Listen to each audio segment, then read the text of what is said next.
200 ఏళ్ల నాటి అమెరికా చరిత్ర తిరిగి రాయబడింది. డొనాల్డ్ ట్రంప్ సృష్టించిన డోన్రో డాక్ట్రైన్ ప్రపంచాన్ని వణికిస్తోంది. అసలేం జరుగుతోంది?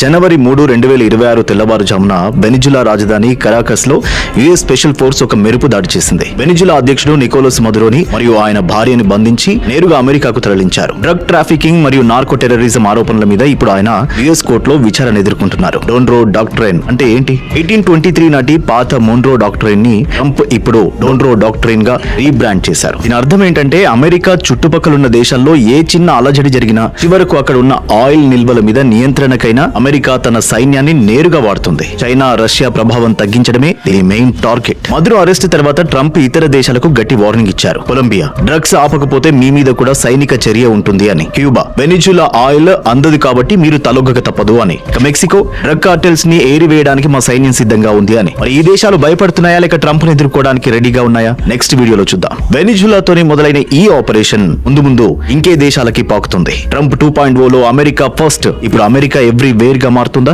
మీ అభిప్రాయాన్ని కామెంట్ చేయండి. ఏ విషయాన్నైనా అందరికంటే ముందే తెలుసుకోవాలంటే డౌన్లోడ్ వే2న్యూస్ యాప్.